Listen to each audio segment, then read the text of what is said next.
New York City is an international coffee capital. With hundreds of nations represented, there's coffee for every palate and every price point, from the fancy $10 espresso drink to the $2 corner coffee cart.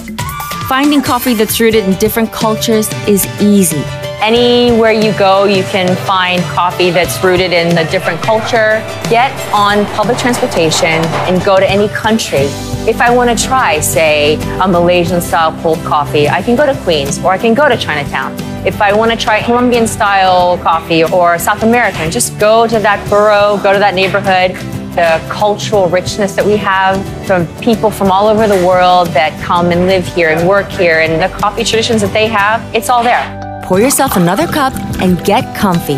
It's all things coffee on this special episode of Native Dish. New York's coffee selections can be overwhelming. You might feel intimidated when you order your first cup of, say, Singaporean kopi. What to do? Ask questions, try different flavors, and get friendly with your barista. A barista will take the time to educate you if you want it. I like to watch what they're making, and the more you try anything, of course, it just becomes less scary and much more familiar.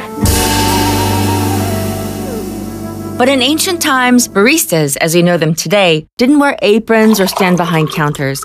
Back then, they presided over coffee gatherings in traditional clothes and would brew without electricity or modern tools. The way coffee is harvested hasn't changed much either.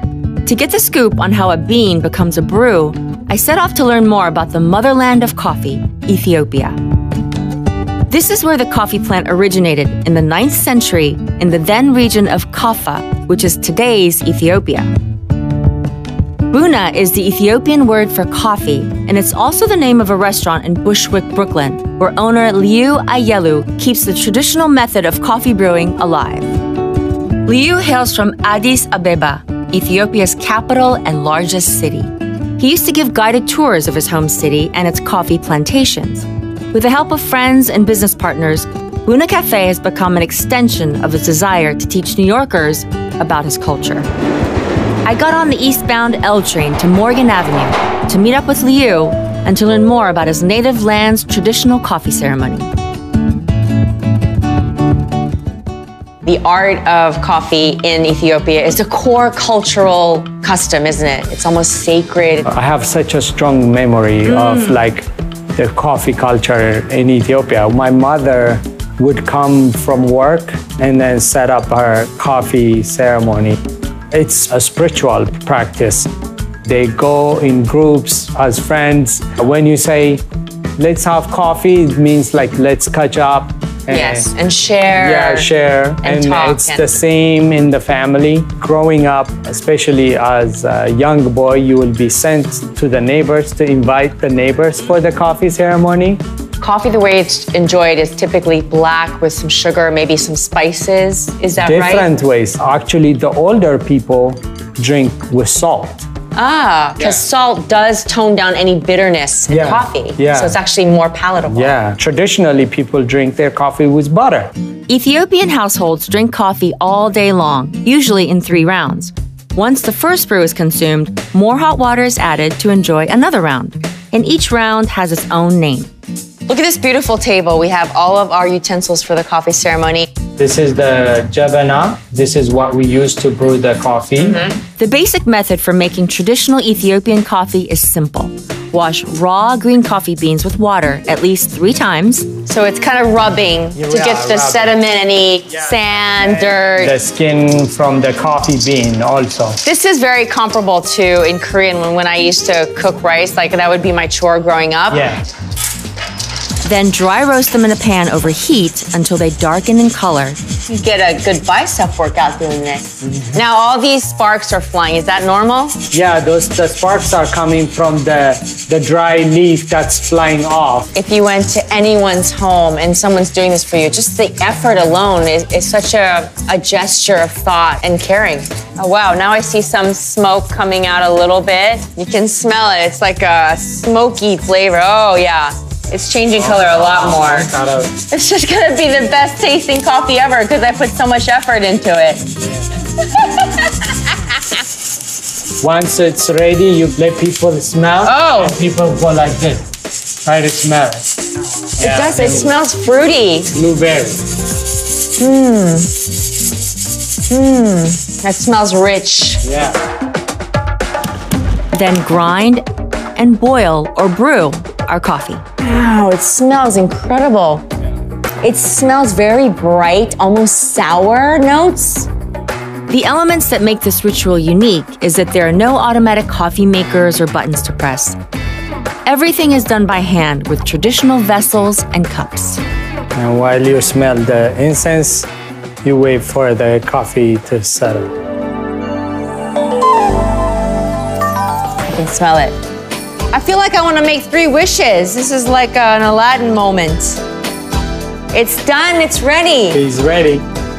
My first freshly ground and brewed salted Ethiopian coffee. And I did see that to pour it, you're about 1 foot high. But the reason why they put it up so high is to show how it's like settled coffee. There's no like sediment of the grind that's coming with it.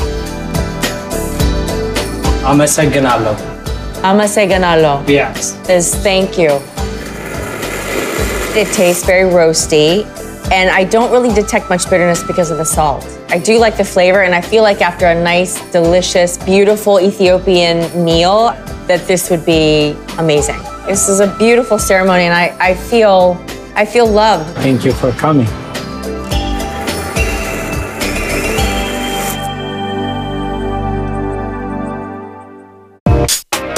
So many things I can say about the deliciousness that's in this cup. Coffee is literally the first thing I think about when I get up in the morning. It's a ritual for me. I have 2 cups in the morning, and I do actually use an instant coffee at home. I put in the grinds, I turn on my tea kettle, I have my favorite spoon. I have it down to a science. I know there's a certain taste that I'm looking for. One of my greatest pleasures in New York is just going alone with my phone, by myself, kick-ass cup of coffee. Coffee culture, as we know it, is pretty young in Pakistan. It is, after all, traditionally a tea-loving country. Around the early 2000s, the country witnessed an explosion of stylish cafes and coffee lounges where people would spend time chatting and catching up with friends in the major cities of Karachi, Lahore, and Islamabad. After some Ethiopian coffee brewing, I'm ready for something completely different.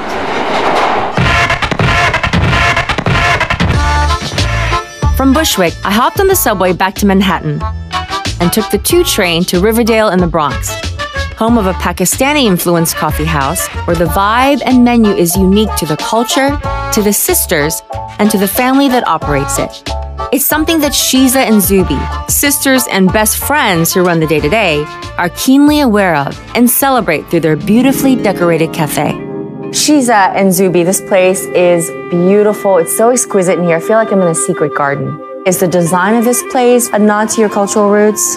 Pakistan, we love floral patterns. We have an upside down garden. It does have a little bit of culture in it because I wanted my shop to be a reflection of myself. This was actually my school project. What? A cafe? Yeah, so I did my master's. This is fashion school. So everyone did a boutique, but I did a cafe. I never planned to be a business owner, but my thesis came out so well, I fell in love with the idea. So one day, we were just driving to the city, and then we saw space for lease. And then as a joke, my dad goes, Shiza, you should open your coffee shop there. And I'm like, yeah, whatever. And then my mom goes, you know what, let's check it out. And so then from kind of a joke, now we have this thriving coffee shop.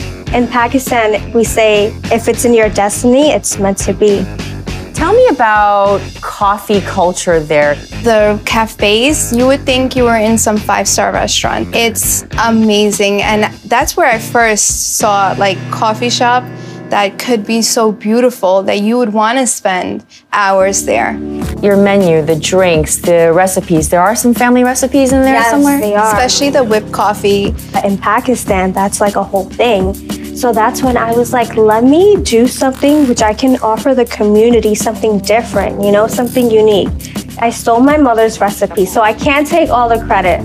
She adds her spices, all the good stuff. So one day she made it for me. She goes, try this. I'm like, oh my God, this is so good. This Pakistani style whipped coffee, it's a piti hui. I read. TB coffee. I just say it's a Pakistani latte. With the latte, it's a milk base and like 2 shots of espresso. With the whipped coffee, it's 2 scoops of the whip and then milk. But with this, ours is different because we use our spices. Like ours is with the powdered coffee, which we get from Pakistan. The spices make it uniquely Pakistani. Exactly. I think that in every household that you go to, it's offered. And they actually whip it for like 45 minutes to an hour with their hand, getting with that a foam. fork, a cup, and the authentic way. Shiza was game to show me how her whipped coffee is made, not by hand, but with an electric whisk. Let's make your Pakistani whipped coffee. Yes, of course. We start off with a couple of spoonfuls of instant Pakistani coffee. We're gonna do 2 big scoops. Right. Then add sugar, cardamom leaves, and cinnamon for more flavor. And green cardamom because that's a bit more aromatic and sweeter than the black, smell right? it. That gets ground up with a mortar and pestle. Then we discard the leaves so that we can add the cardamom seed and cinnamon mixture into a pitcher and shake it all up. And it does add so much flavor to the whipped coffee. And you don't need a lot. A bit more water and it's time to mix. The color of the coffee will turn into a golden yellow and the consistency becomes velvety smooth. It looks silky and velvety. I want to drink it just like that. Now for the milk. Steam your milk of choice and be careful not to burn yourself. Wow! You can do this with your home coffee maker or gently heat up milk on your stovetop or microwave. When it's ready, add your whipped coffee concoction to the milk and stir it all together. Lastly, we top off the coffee with Shiza's spice mix and our piti hui is ready. Now it's done. It's delicious looking. Cheers. Cheers to you. Thank you. So the best part about this coffee is nice and light. It's not too strong. And then when you drink it, you could taste and smell the aroma and the sweet notes. You definitely can. And the herbs, the spicing is just really unique. That's what sets this apart from other whipped coffee styles. No trying! My first memory of having coffee is I was at home and I remember having a sip of what my dad was drinking and I immediately didn't like it because it was bitter. He drank it plain and black. My dad liked coffee, but my mom really wouldn't let him drink it. Having a cup of whipped Pakistani coffee makes me think of my own roots in South Korea. There's a coffee that I make at home that's similar to that whipped coffee in preparation and in flavor.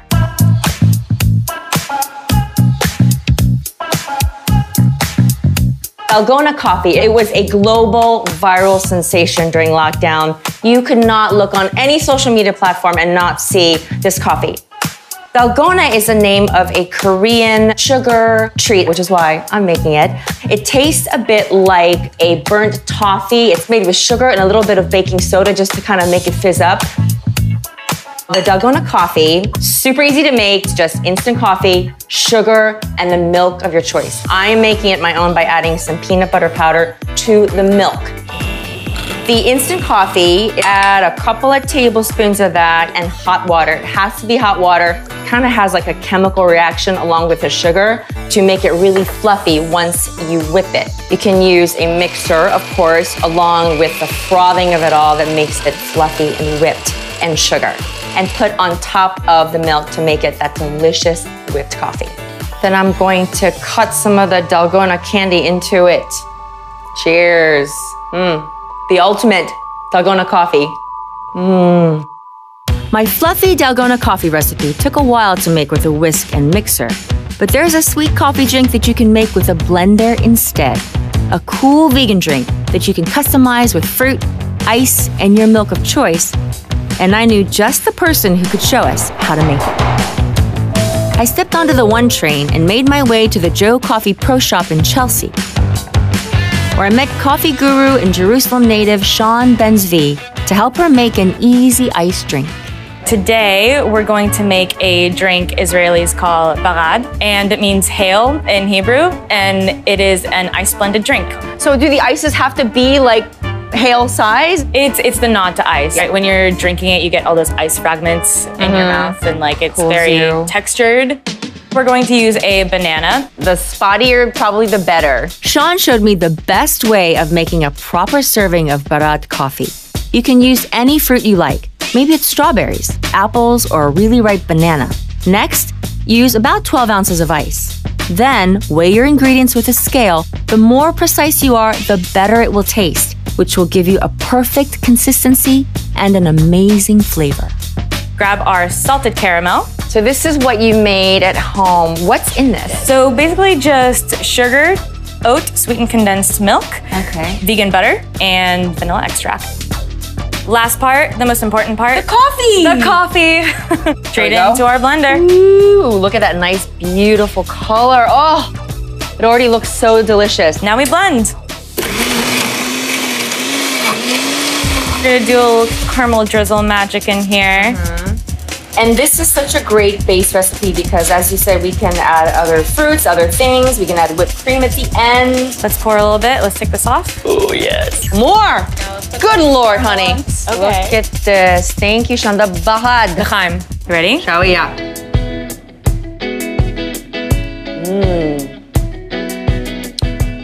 You know what? It's not too sweet at all. It's not that sweet. Fam, you're gonna want to make this. Oh my God, how fun. Caramel snot. Okay. When you think of Brazil, what comes to mind? Is it Carnival, the country's most festive holiday? Or maybe you can name the country's famous soccer players, like Pelé or Ronaldo. Whether Brazil reminds you of samba dancing or caipirinhas on the beach, one thing's for sure, Brazilians know their coffee. It's the world's largest coffee producer by far. Creamy Dalgona coffee and slushy barad frappés are delicious and sweet, and so is my former roommate, Karine Silva. Not only is she a fantastic cook, she's got a simple yet decadent recipe many Brazilians love. A small confection with a coffee twist that packs a punch. Let's head uptown to Harlem.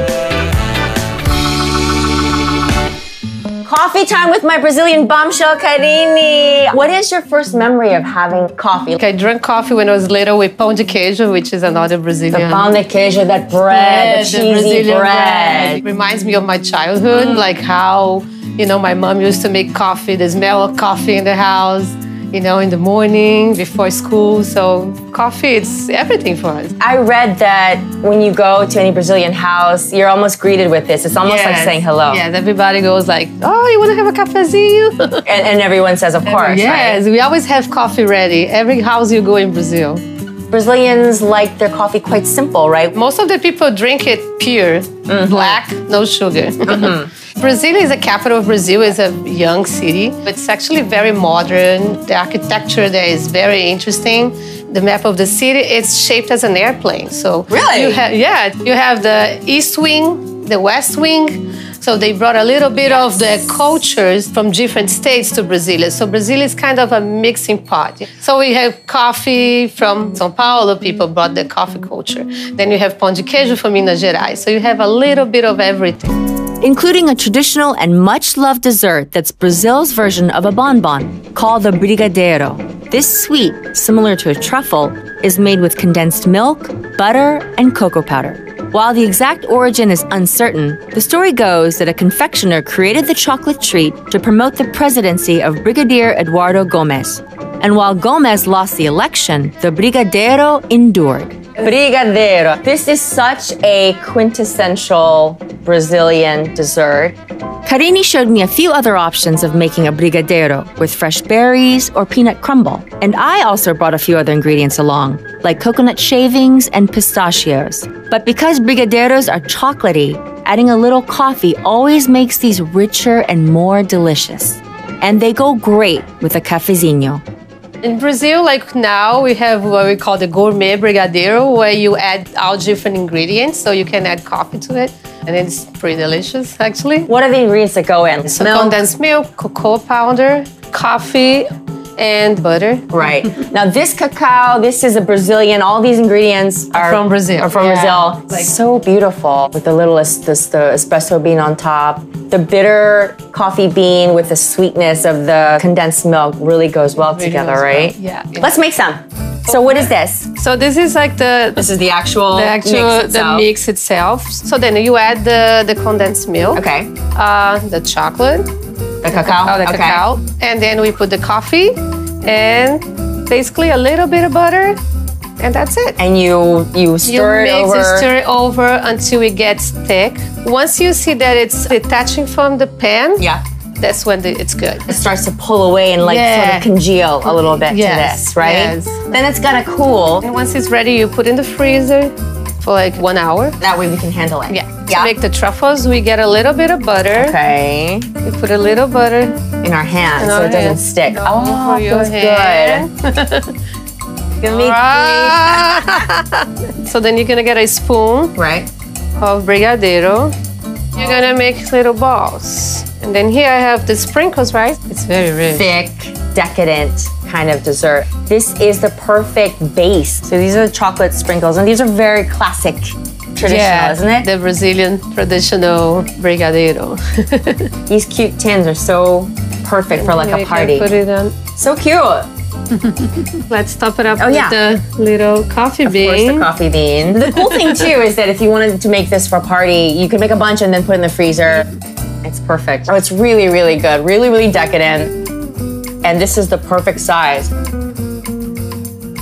Obrigada, Karine. Thank you so much. My sweet tooth is on high today, and I'm jonesing another coffee dessert.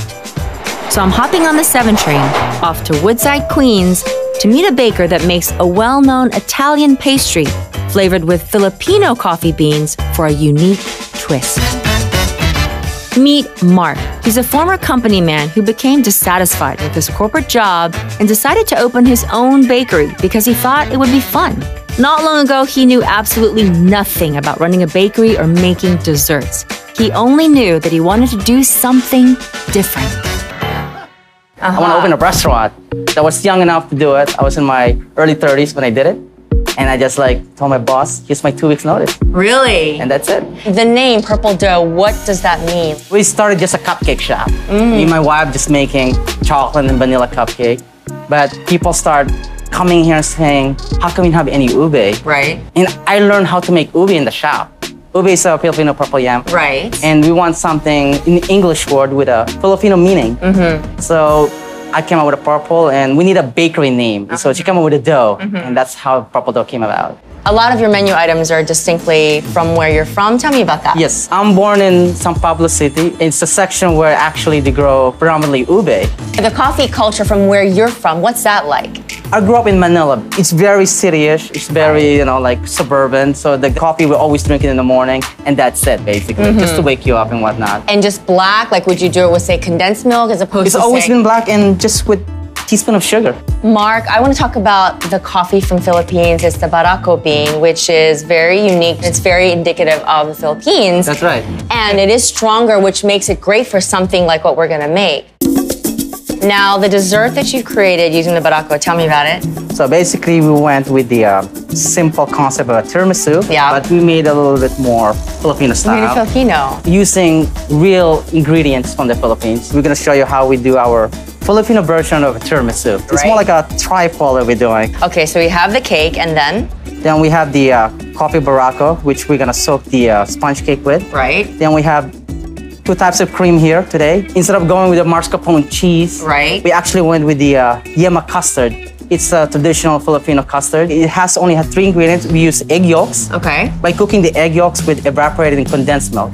Then we cook it by whipping it and by keep stirring it until it becomes more like a caramel style. Right, it's rich and creamy, which is so delicious in coffee. Yes. Reminds me of Vietnamese style coffee as well. Okay, and then you said this is the other type of cream. It's the same cream process, but instead we added mango in it. Oh, it's both cream and this one is added mango. This is the cocoa powder. Let's put this together. Put the sponge cake onto the bottom of the cup. All right, put this in. Just stuff it in there, make sure it touches the bottom. Then we put coffee, we soak it in the coffee. I think that should do it. Okay, Then another layer. Then we put the cream. We put the first cream This of the. one? That should be too good. much? Just to enough to cover the sides. I feel like I'm doing like a children's easy bake with this size. Mango cream goes in here now. This is basically a flattened rice Oh, flatten and gives it texture. Yes, and we cook it so it'll give a little toasty, add that little aroma taste to it. I layered our Barako coffee soaked sponges, alternating between the yema and mango custards until it filled the cup. Then we'll finish it by decorating the cocoa powder on top. Oh, that's it. And here it is. I'm gonna try this Barako coffee. Okay, my first Barako coffee. Smells good. Cheers. Cheers to you. Cheers. Oh my gosh, that's so delicious. It'll go really well with this Filipino style tiramisu trifle. Oh man, that looks good.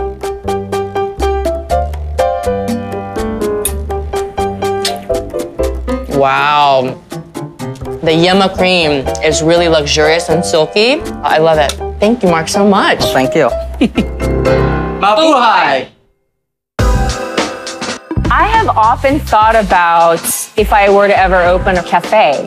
I even took a barista course because I wanted to learn all of the different positions of what a cafe would entail. Of course, I'd work there. I love the marriage of like great, cool music with like delicious coffee. I'd bring all my friends there. In my romantic idea of what my cafe would be, it would just be like a cool place to hang out and just continue to add to the creativity that New York City has. My coffee journey around New York City has taken me to the hills of Addis Ababa, where I learned how to roast fresh Yirgacheffe beans in a pan and brew them in an ancient vessel called a jebena. It's also taken me to the colorful streets of Lahore, where I whipped up a sophisticated brew of piti hui. And then to Seoul, where I relished my own velvety version of Dalgona coffee. We stopped into Jerusalem for a cooling frappe with ice chunks the size of small hail. Then we dropped into Brasilia, where I enjoyed the decadent taste of cafezinho wrapped in a bite-sized chocolate truffle. My final stop was in the Philippines by way of Woodside to enjoy a new take on an old dessert flavored with Barako coffee.